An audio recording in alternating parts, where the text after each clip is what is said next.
Samuel Martires and Special Prosecutor Attorney Ryan Kilala. So, sir, may gagawin po bang Office of the Ombudsman dito since si Attorney Kilala, if I believe, ay nandirito pa rin po? Yes. With regards to Attorney Ryan Kilala, the office, through the Internal Affairs Board, had already issued a show cause order for him to explain the allegations that have been exposed in not only the hearing but also the affidavit of Ramil Madriaga.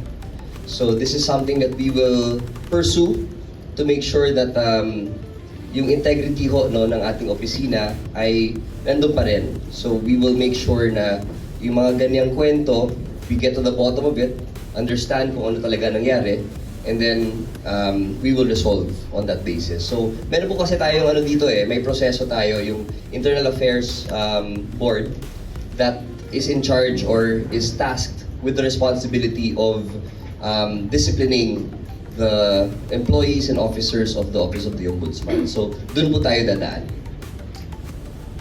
What about kay former Ombudsman Martires? May way pa ba para ma-verify if indeed it was true or make him accountable kung sakaling mapatunayan man yun? Or Yeah, accountability will come once we are able to figure out kung ano talaga ang nangyari. No? So obviously, it's a grave allegation. It's something that we believe is worth looking into. However, the allegations as against Attorney Ryan Kilala from our monitoring of the impeachment hearing seems to be much deeper. Tapos may mga pictures pa, may mga videos. So yun po yung inuna natin ngayon. Nag-issue nga tayo ng show cause order sa kanya. Yung kay former Ombudsman Samuel Martires, that is something that we are also discussing internally. pero sir, yung anong status ni Attorney Kilala? He's still coming to the office right now or he's... I believe so. I believe so.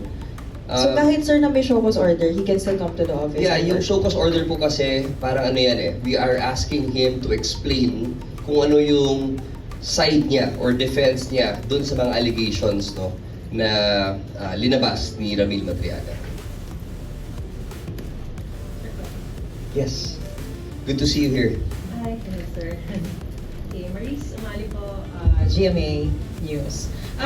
How do you assess, sir, the Madriaga's credibility now, considering that there was inconsistency between his new affidavit and his earlier sworn statement in 2025? And is this sufficient basis to proceed with or to dismiss the case? Sige, I'll address the first question about the credibility.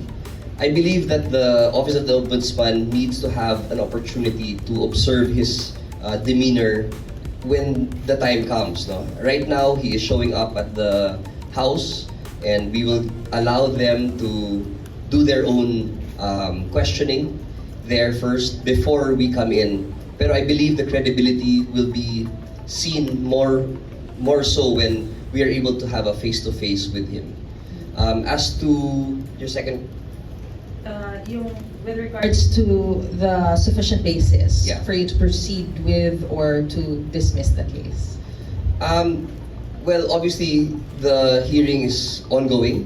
We received the subpoena today regarding the hearing on the 22nd. I believe that's next Wednesday, no?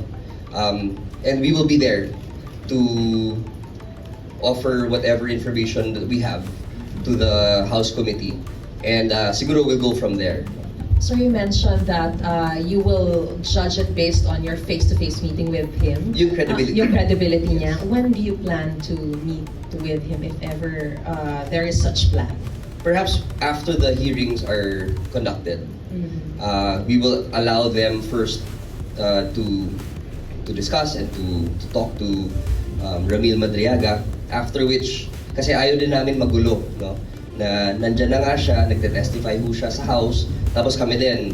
So it might be a little bit confusing for Mr. Madriaga. So uunahin muna natin papaunahin natin yung house, tsaka natin siya kausapin. Just for the record, prior to the show cause order, ano yung status ng initial affidavit ni Madriaga dito sa Ombudsman? Has a formal investigation been initiated during that time? And prior to this show cause order,